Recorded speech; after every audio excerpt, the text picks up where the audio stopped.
Welcome back to a rather windswept cliff edge. It's a stunning place though, we feel very lucky to be here.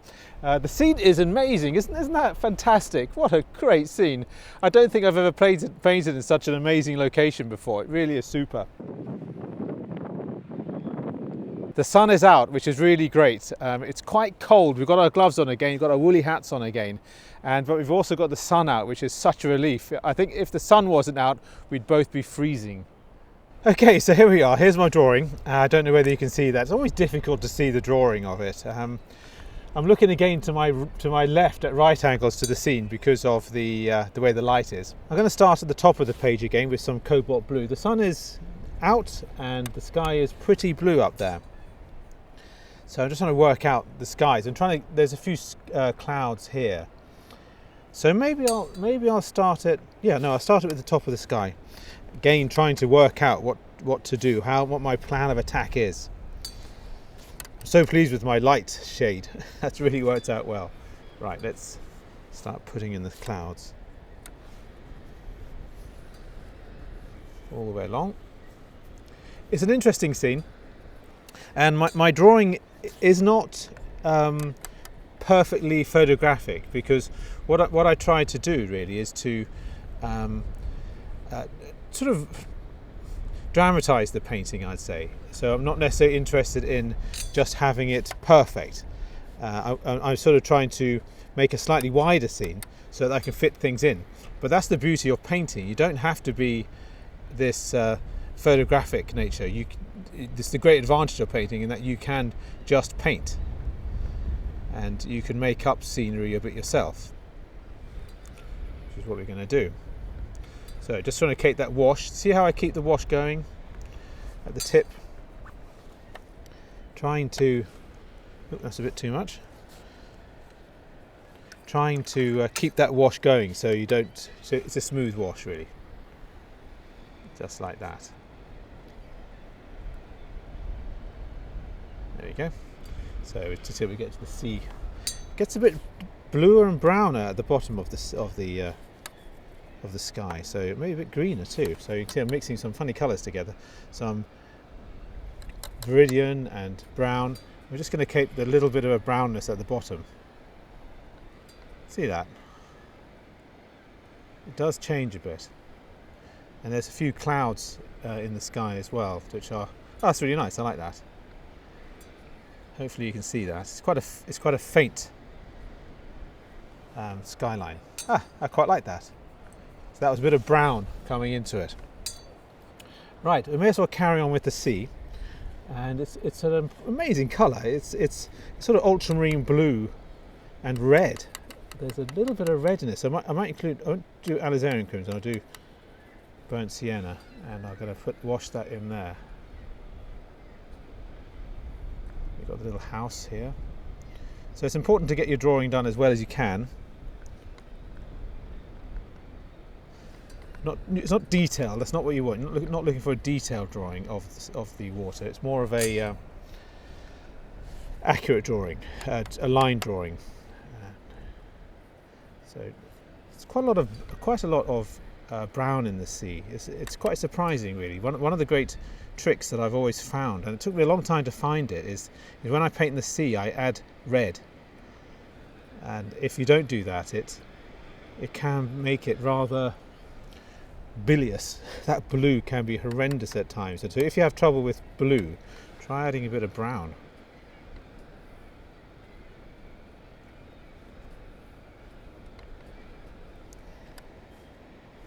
And then it goes a little bit greener as we come into the nearer side of things. Tanya keeps on tapping me on my back, and that's because I'm getting in the way of the picture. So every time she does that, I'm very pleased she does. Otherwise my head gets in the way of everything. Okay. Is it your nose? Is it my nose? Thank you for telling me. Tanya's great, isn't she? 1 in a million. So I'm just trying to get into the rocks. So I don't want to put too much blue down there. Interesting, isn't it? So as it gets further down into the water, the sea gets greener and greener and greener. Lovely effect. I really like that. It's one of the best uses of Viridian.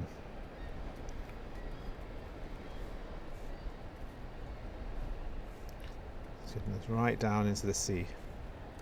So a really bold wash. Really bold wash. You don't see as many as bold as that. But trying to be accurate as well. It's interesting that the sea line has disappeared, which I quite like. Then it gets darker again here,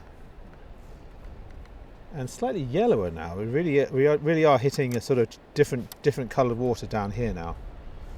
That's quite good. So that was a little bit of yellow ochre that I've mixed into that wash. Nice. Again, that yellow ochre there, just mix it in a bit, and it just makes it a little bit more green, yellowy green. Yeah, that's lovely. Very pretty. Really interesting wash that. So you see how varied that wash. That's just one wash, but there's a lot of variety in there. Might soften that edge up a bit.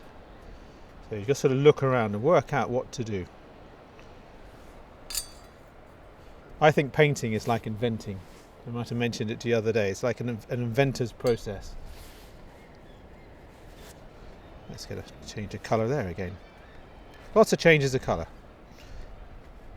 How about that? Pretty. I'm pretty pleased with that so far. That's really quite nice. So I don't think I'm going to touch that. I'm just going to let the sea merge into the sky. Really pretty. I'll just leave that a moment. Sometimes you've just got to have a little think about how you're going to tackle it next. So I've squashed the image quite a lot. I've squashed it in to make it fit this piece of paper. That's why art is so unbelievably fantastic, in that you can do that sort of thing. You can't do that in photography. Not really. You can't change, otherwise it warps it. Whereas it's still normal perspective. Everything's normal in it still. So that's a really good advantage of painting. There's a much more of a creative process to painting, I feel. Right, okay, so now I'm going to get into the cliffs. I'm just thinking. That thought process is so important. You can rush things and make a right hash of it if you don't think. So, trying to work out the colours of things. So there's this rock here. So yeah, that's pretty good. There was a bit of red in it, which I was trying to figure out. A bit of alizarin crimson there in that wash, which is really good. Now, at the moment, I'm looking behind me, sort of around about 7 o'clock. That's where my scene is. And now there's a sort of scene here.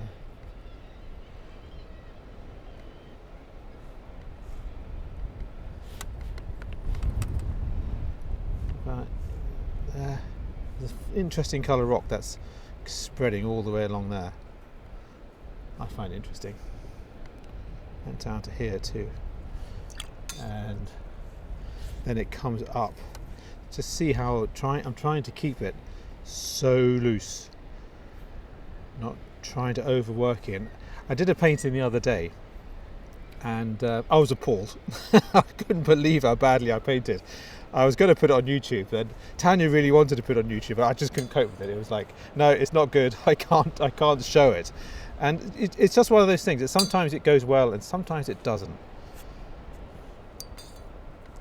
That's what's so weird about watercolour painting as well. You think you know what you're doing, and yeah, I'm confident, and sometimes you get overconfident and it comes back to bite you. So I think there's an interesting shadow that I'm going to put on here, where the cliff has created this too blue, but the cliff has created this shadow on the sea. I'm going to put in a lovely colour, that, isn't it? So that's a mixture of ultramarine blue and Viridian.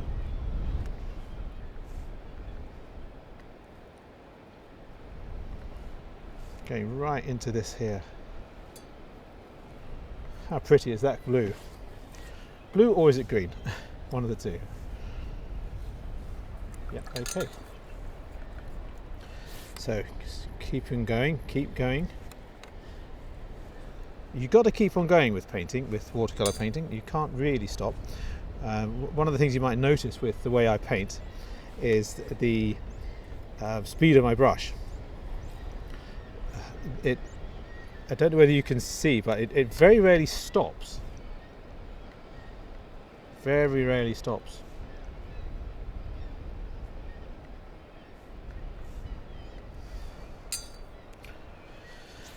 Trying to get that darkness in. My head keeps on poking in, but I do apologise about that. But sometimes I'm trying to look in just to see the picture, and my head gets in the way.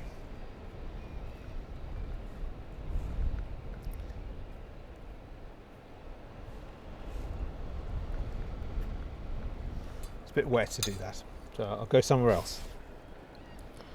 So I'll go to the cliff. So there's a bit of a green cliff top now. So it's quite light, so it comes over here.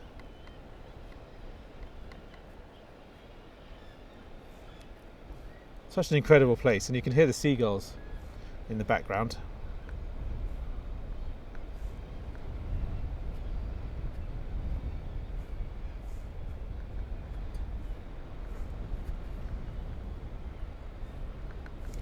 The green goes down into the sea. So I think we'll add a few bits of colour here. I never quite know how a paint is going to come out. I'm hoping it's going to come out, but sometimes it doesn't. And along that theme, if you fail at a painting, it's not the end of the world. Nothing terrible is going to happen to you. The thing that you do is that you get another piece of paper out and start again. So you don't labour on it, on your defeats, and you will be defeated in watercolour. But the idea is to get over it as soon as you can. And everyone has their defeats in watercolour painting. So interesting colours. That's what I'm trying to get through. So get that. There's some interesting waves that are sort of coming. So what I try and do is I go out with a lot of faith that I'm going to get a picture, and if it doesn't, that's fine. Tomorrow's another day, and I'll make another picture. It's not the end of the world. That's what I'm trying to get over to. It's not the end of the world. Sometimes we can take defeat rather hard, but sometimes if you can risk all in a game of pitch and toss and lose and never breathe a word of your loss, I think that's important. Just want to get some of the waves in. If you don't take painting a little bit philosophically, it becomes a little bit too depressing. If you take things too seriously, the results can be hard on you.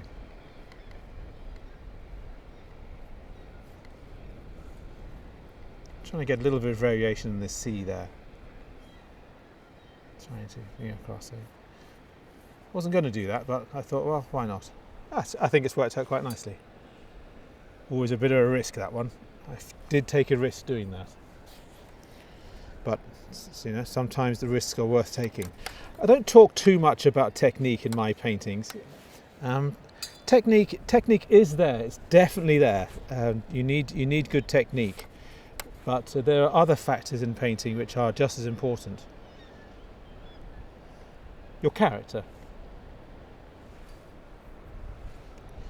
being the most important one. So more rock.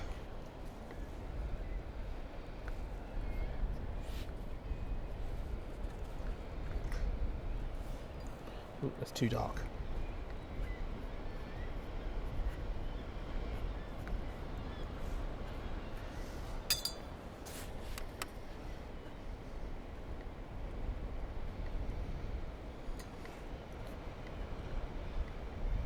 Trying to keep the layers loose and not overly worked. I think that's quite an important thing to realise. It takes a long time to realise why you have to not overly work it.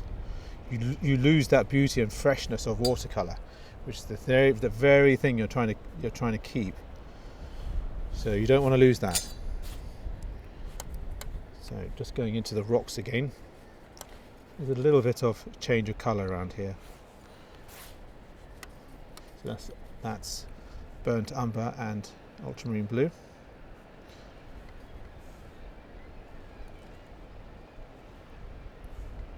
On there as well.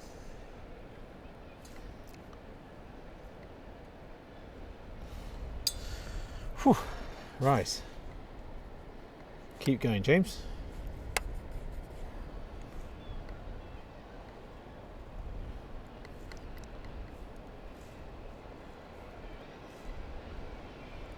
Yeah, that's lovely.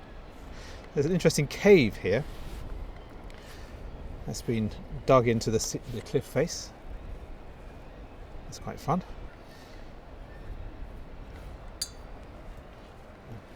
That's dripping a bit. It's not drying that fast today, so that's not so good. So I'm going to add more colour to it. That's the solution to it. If it goes bad, add more colour.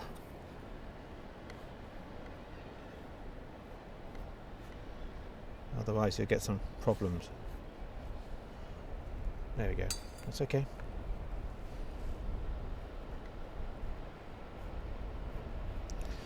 There's sort of striations coming in. It's a very famous coastline here. Very, very famous for geologists. Was it Hutton? Hutton had made one of his great discoveries on this coastline here. Right here, in fact, in St Abbs.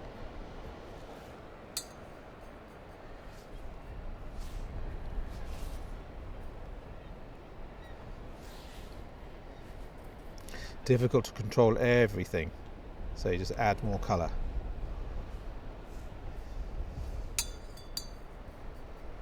Yeah, I think it's pretty. Right, we're gonna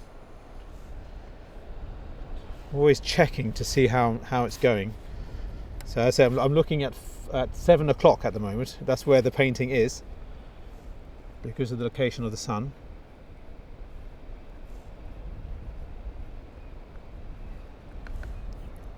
Get the green going.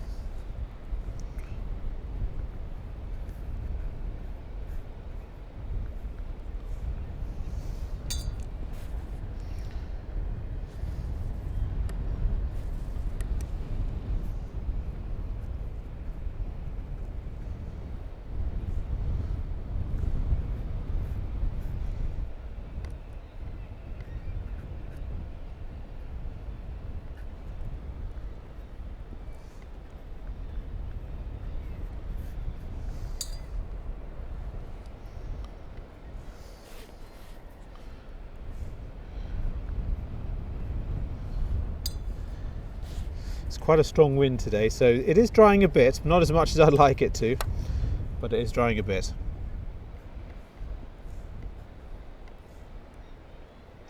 There's lots of little holes in the rocks and all sorts coming on here.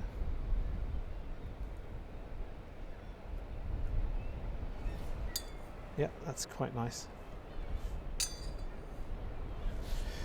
Is there a better challenge than watercolour? I think golf's quite interesting. I think that has a challenge. If you play golf, I consider golf quite similar to painting in a way. It may seem a very silly thing to say, but I find golf, the psychology of golf, remarkably similar to painting. And you got to be a bit upbeat, really. So easy to become a little bit down in watercolour painting. And if you find yourself getting a little bit down, say, come on, that's not good enough.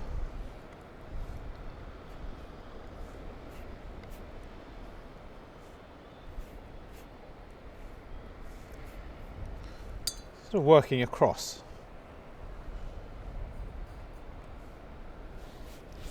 Okay, we're going to continue with more of the cliffs, that reddy, bluey cliff face. So here, that was interesting. One of the great pleasures of watercolour for me is placing a colour down and achieving a happy accident. Sometimes I don't necessarily put the colour down, but sometimes you recognise and say, that was just right, I really like that one. So you're an opportunist as a watercolourist. You're taking advantages of accidents and things that happen.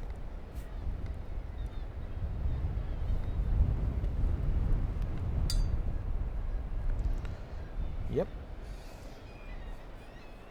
So we've got a darker green now coming in. This part's in shade, so the green is in shade here. This is a tricky bit for me, as I'm trying to keep the values correct. Hope I'm not getting in the way.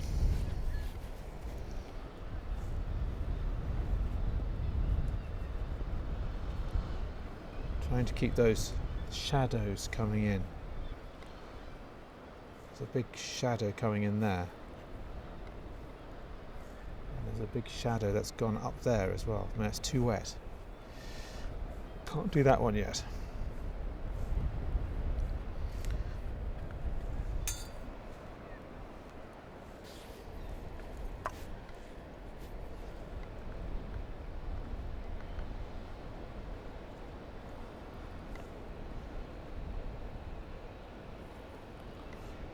Shadow of that cliff.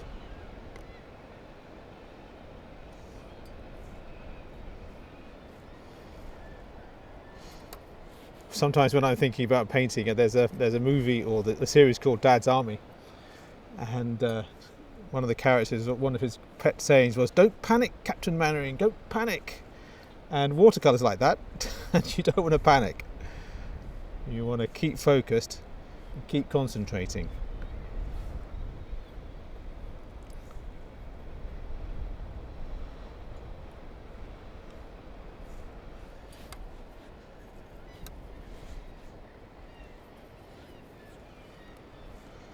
Just taking my time working across the painting. Okay, so now we're coming to the top section of the grass, so that's quite light. So this section here, a nice light section where the sun's on it. I'll try and keep that light. That was a mistake. That's where the white wall is coming in, so I mustn't cover that.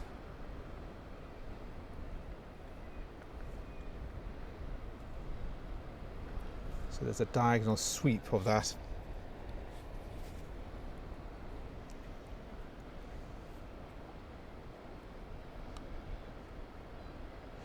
So we're talking about technique, and as I say, there is technique in there, in painting. There definitely is technique that you have to master, but I'm not sure how complex that technique is. And I think that one of the benefits of going outdoors to paint is that you have urgency. You have a limitation of time, and that makes you focus better, and you start forgetting about technique and just really concentrating on what you're looking at. So that's one of the problems of techniques. Technique is can be a little bit of a problem, because it makes you overly concerned about technique, and I think that that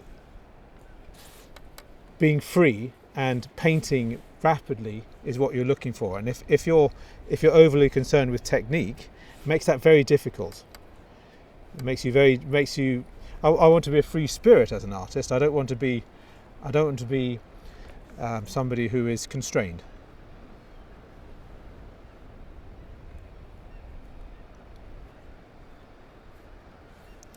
And this is where working in the studio, I feel I do work in the studio a lot, but I don't feel as free as I am when I'm painting on location. If that makes sense.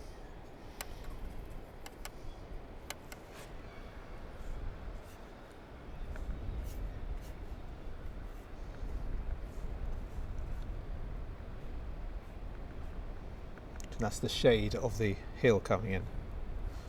Cliff top. Right, moving rapidly along. We just had to restart the camera. The problem we had on the last video was that we didn't realise that the camera has a half-hour limit, so it ran out. But today we're remembering it.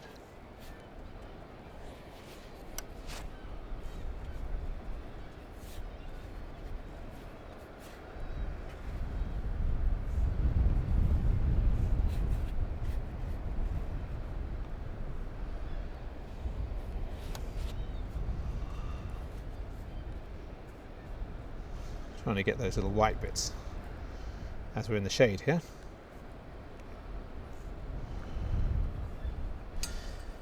Right, so now hopefully that's the next bit's dry. It's always a battle of trying to find the dry bit of the painting, especially when you're painting outdoors and you don't have the access to a hairdryer.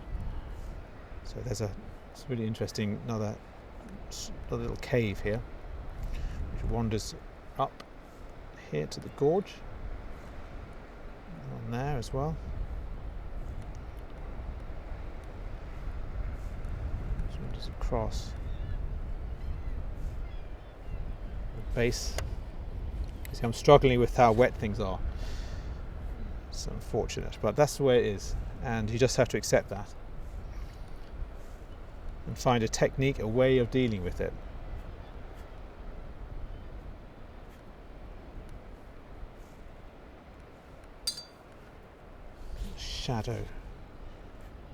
Shadow creases across there.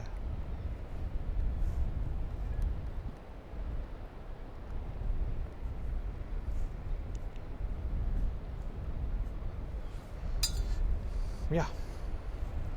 So I've got a little stream running down here where it's completely cleaned out the colour that's there, so I've got to include that now. So I'll repaint this area here where the colour fell out.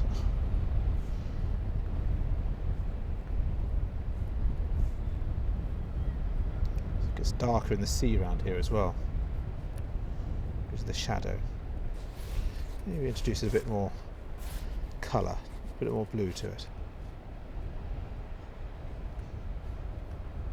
Again, I'm trying to make things aesthetically interesting. I'm not trying to be a slave to the painting. I'm trying to make things slaves to the scene. I want to make the painting interesting. That's my most. I'm not too concerned if I make a mistake, whether the drawing is correct or whatever like that. It's the painting that I'm interested in, and that's why I say I'm not necessarily interested in this thing as much as many people are. The palettes palettes of course very useful and it does your job, but I try not to focus too much on it. I want my head to be on the artwork and not in the palette.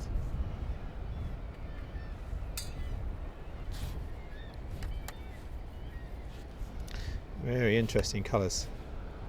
So there's a rock, another gorge coming here. Beautiful rocks. Very wet, but wet and wet. But that's what has to happen from time to time. You can't always have a hairdryer lying around. So you make the most of it.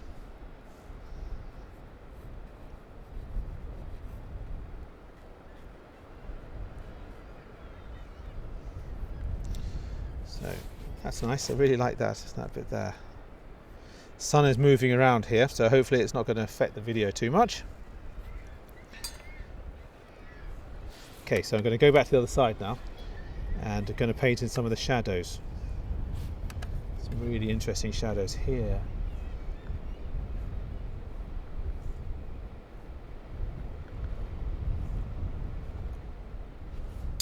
How about that? That was interesting. Again, my main interest isn't necessarily colour so much, it's value. The light and shade, that's what interests me most. And as we build up the painting, that's the thing that's going to make it look more real. Things are just about drying out now over here, so I can go back to it.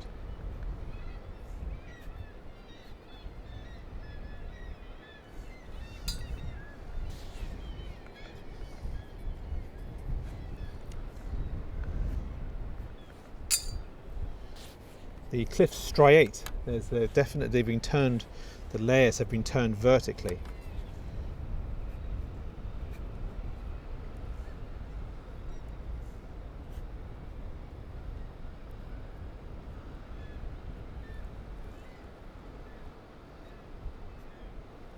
Now back to the cliffs on the left, on the right now.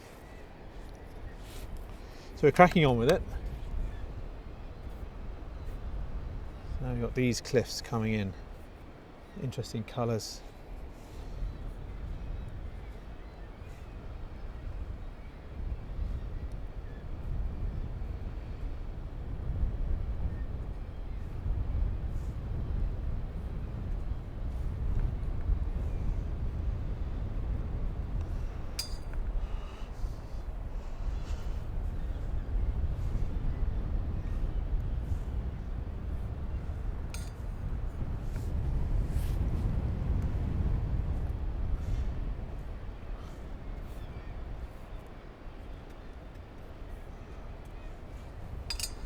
They're sort of overlooking, they sort of come over this.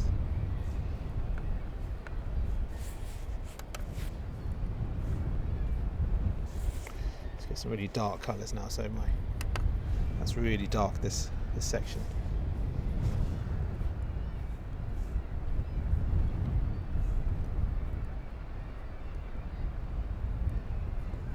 Too wet.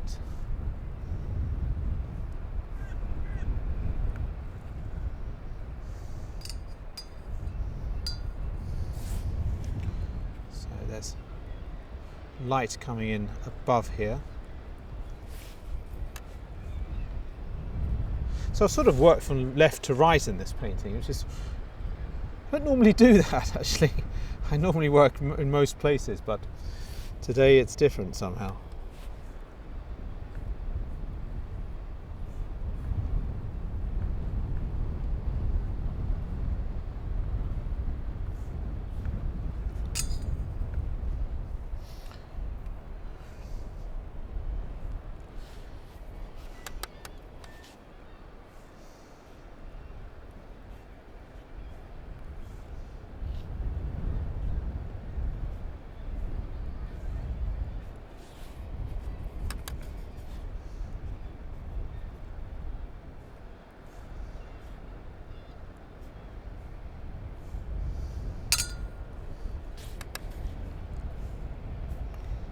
It's a little bit wet at the moment.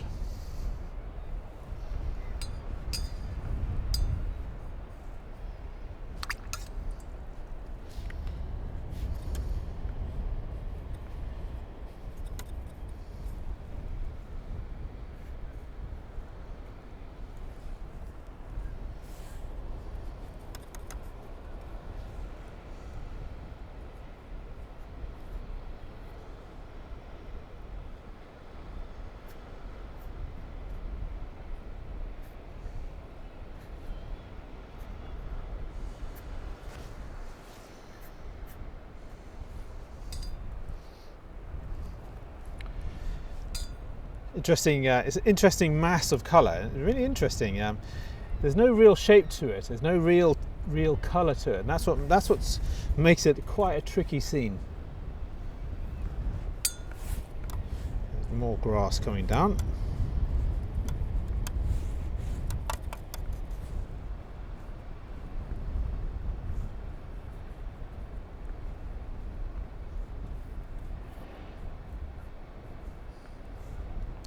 Very shaded around the side.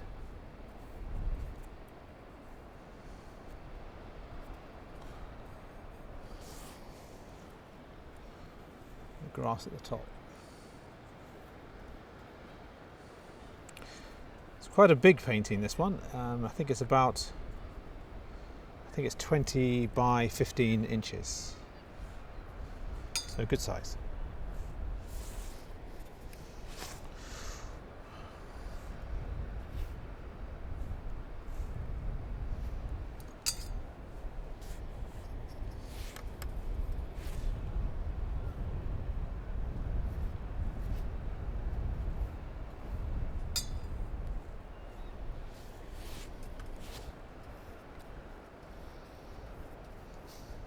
So heading into the sunny part now, which you can't see. I can barely see it myself.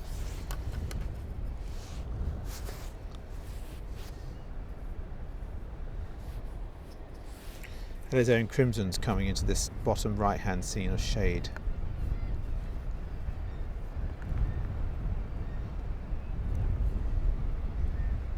Yep, okay, that's got to dry a bit now before I can do anything more to it. There's a corrective process as well that we have to achieve, so went a little bit wrong there, but not sure how I can change it.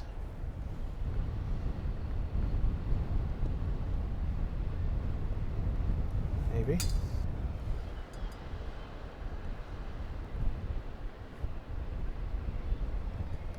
Okay, I'm going to change my brush a bit, just a little bit of detail.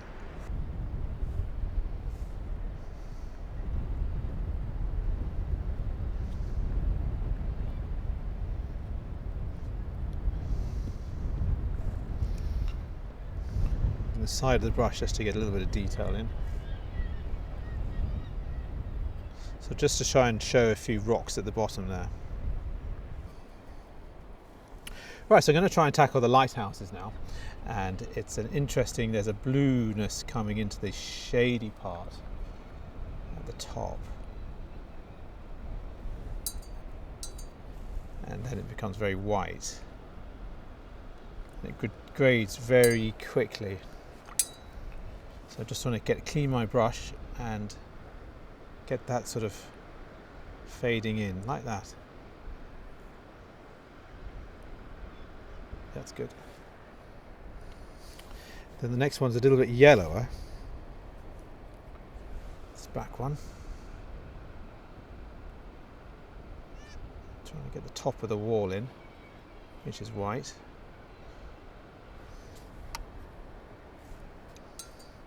And then it grades again.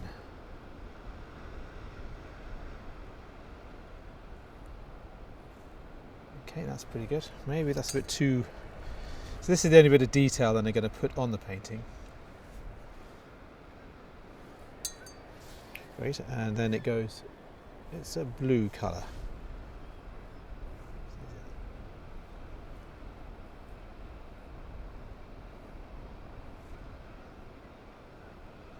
Shade.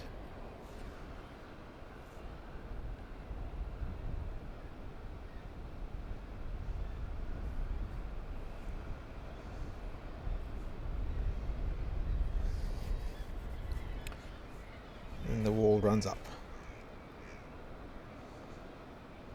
It's an important part of the painting.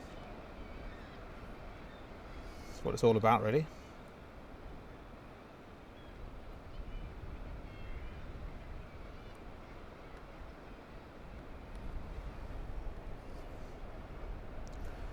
Okay.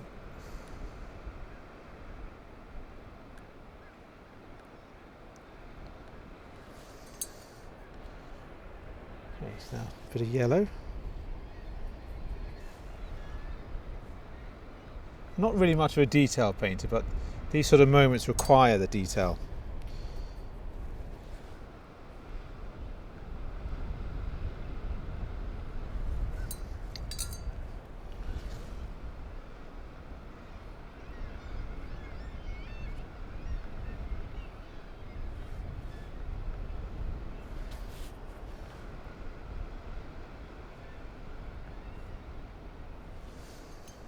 Okay.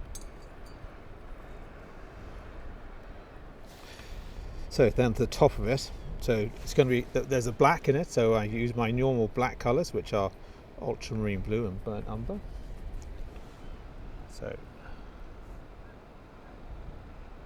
okay, but I've got to get this faded look. Merging it. So you've got a light side and a dark side.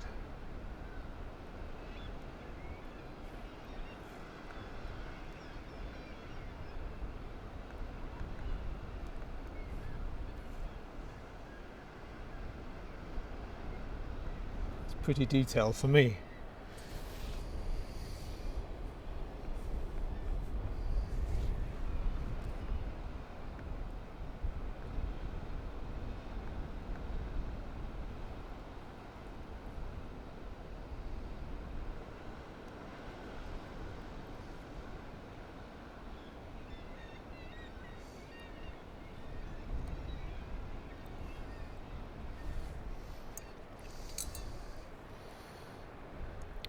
It's a question of not overdoing detail, I find. If you overdo it, you lose that freshness. That the whole point of watercolour is that freshness.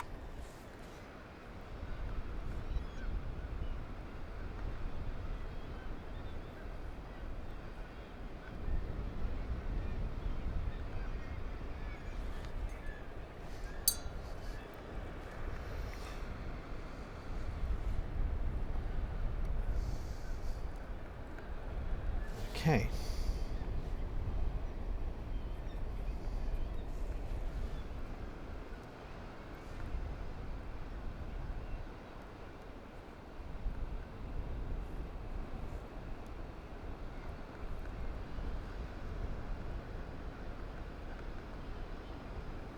Get that set for a bit, and we'll head down to the other one, the foghorn.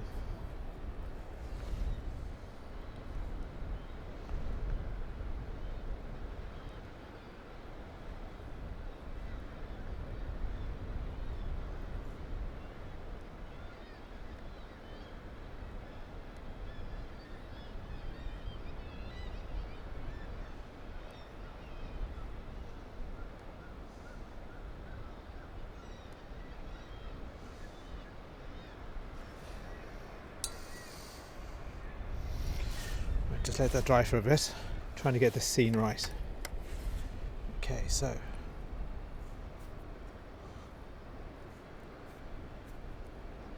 there's a sort of sense of letting things dry a bit so you can work over them a bit better. Right, okay, I've managed to sort out the problem that I had with the shadow, and I'm using Tanya as the shade. There's a thousand. I don't know whether I should be complimented about that or not. There's 1,001 uses for a Tanya.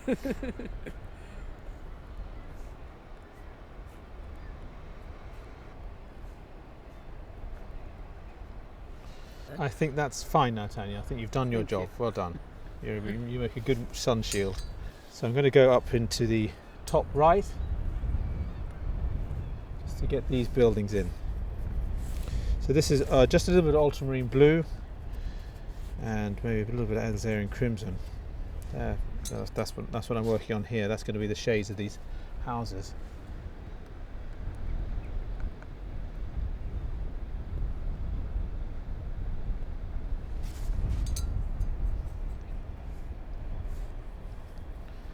And the main house is a sort of yellowy colour. Yellowy, isn't it?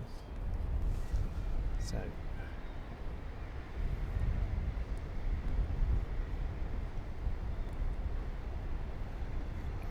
that is a small brush for that work. Way too small.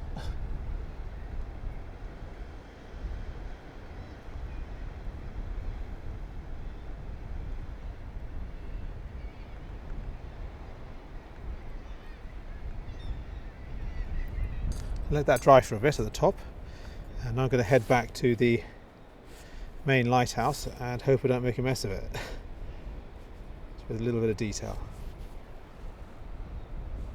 Okay.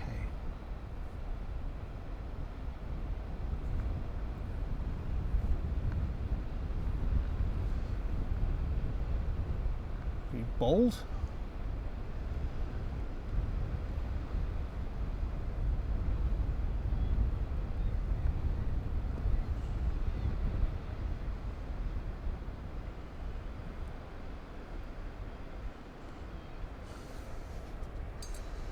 Don't do too much of that. Just to soften it a bit. You want to give the impression, but don't want too much. You don't want to stand out. I'm slightly concerned about. Right, that'll do. We've got the little bits of drain pipe, a window, another window.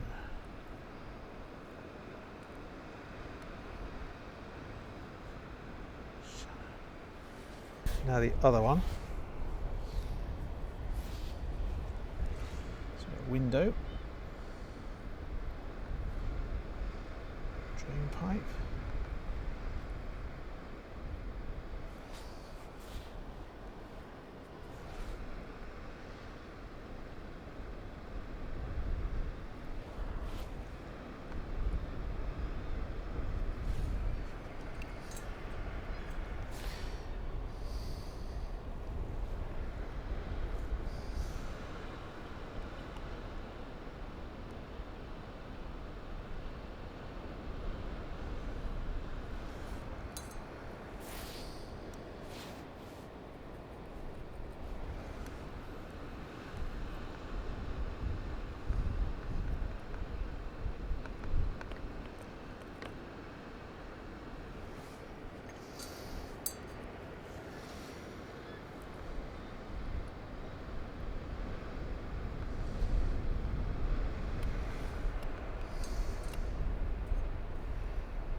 A few rocks in, not many of them, in the sea.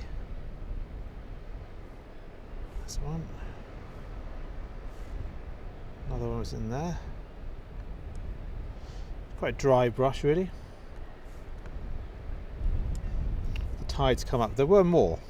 Right, so the last bits of the painting now, and we're going to head on to the white paint. Get that white paint going.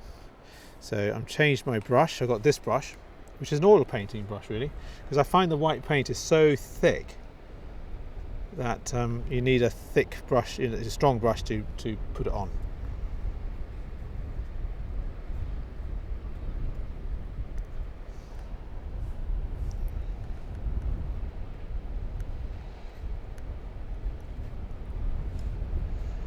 Hint it. I think my white paint is quite old, so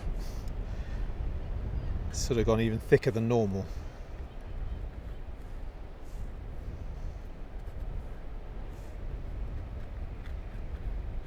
Very useful stuff, by white paint though. I do like using it. I'm not averse. Sort of crashes into the wall around here.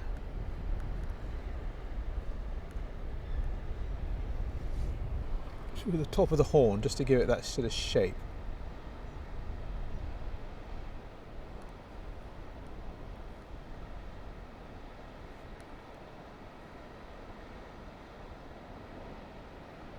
Right, so I'm going to do a few lines, and just here, but the problem is that the paper is so incredibly wet at the moment.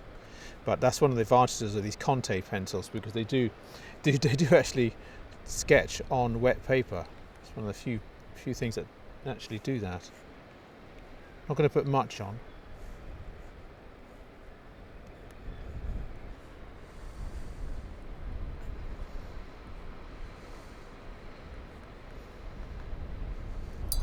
I've just thought that there are one or two things I could put in more, and that's just one or two birds. So they're just sort of dots, but they're definitely, there are thousands of them around here. I don't know if you can tell they're birds at all, but that's the idea of them. Well, there's the painting done, and I like it and I don't like it. It's a bit yin and yang with this one. I really like this section here. I thought that worked out really nicely. Then it sort of got away from me a little bit at the top, but that's the way sometimes things go. But that's fine. Overall I'm okay, but I can't tell. I've looked at it so much I can't tell. So get it back to the studio and frame it up, and then we'll see what's going to happen to it and see whether it's okay or not. I couldn't sign it because it was so wet, unfortunately. Anyway, we're going to head back to the van and really warm up. Tanya and I are both very cold at the moment, so there's been a strong wind and a cool wind all afternoon. So we'll head back and have a nice cup of tea and warm up and recover. So until then, we'll see you soon, hopefully, and until next time, bye bye.